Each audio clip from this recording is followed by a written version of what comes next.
Hi అండి. అందరికీ నమస్తే అండి. ఈరోజు వీడియో వచ్చేసి ఫీజు అనేది ఎలా వేయాలి అనేది చూసేద్దాం. ముందుగా అయితే ఈ వీడియోకి అయితే లైక్ అయితే చేసేయండి. ఇది వచ్చేసి 63 ఆమ్స్ కట్అవుట్.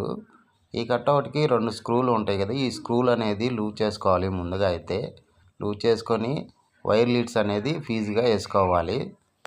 మన ఇంటికి ముందుగా కరెంటు పోయిందంటే ఫస్ట్ చెక్ చేయాల్సింది ఈ ఫీజే. ఈ ఫీజు పోవడం వల్లే కరెంటు పోయిద్ది. ముందుగా అయితే వైర్ ముక్క ఒకటి తీసుకొని స్లివ్ అనేది తీసుకోవాలి. తీసుకున్న తర్వాత లీడ్స్ అనేది ఇలా ఉంటాయి. ఈ లీడ్స్ వచ్చేసి 5 లీడ్స్ అనేది ఫీజుకి అయితే వేసుకోవాలి. ఏసీ ఉంటే 2 లీడ్స్ ఎక్కువ వేసుకోవచ్చు, 7 లీడ్స్ వేసుకోవచ్చు. ఈ లీడ్స్ అనేది తక్కువ వేసుకోవటం వల్ల ఏదైనా ప్రాబ్లం వచ్చినప్పుడు ఫీజు పోయిద్ది, కానీ వైరింగ్ అయితే ఏ ప్రాబ్లం ఉండదు. అందువల్లే మనం లీడ్స్ అనేది తక్కువ అనేది వేసుకోవాలి ఫీజుకి. లీడ్స్ తీసుకున్న తర్వాత పైన ఉన్న స్క్రూకి ఫస్ట్ స్క్రూ లూజ్ చేసుకొని వైర్ అనేది మెలికేసుకొని లీడ్స్ స్క్రూ టైట్ అనేది చేసుకోవాలి.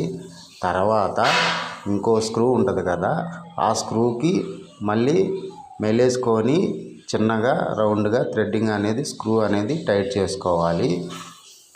ఈ ఫీజు వేసేటప్పుడు స్క్రూ తిప్పేటప్పుడు లీడ్స్ అనేది కొంచెం లూజుగా ఉంచి స్క్రూ అనేది టైట్ చేయాలి, లేదంటే ఈ లీడ్స్ అనేది తెగిపోతాయి. చూసుకొని జాగ్రత్తగా అనేది ఫీజు అనేది వేసుకోవాలి. అంతే ఫ్రెండ్స్, ఈ విధంగా అయితే ఫీజు అనేది మనమే నిదానంగా ఈజీగా వేసుకోవచ్చు. ఎలక్ట్రికల్ సంబంధించిన మరిన్ని వీడియోలు చూడాలంటే మన ఛానల్ని అయితే లైక్ చేయండి, కామెంట్ చేయండి, సబ్స్క్రైబ్ అయితే చేసేయండి. బాయ్. మరొక యూస్ఫుల్ కంటెంట్తో మళ్ళీ వస్తా.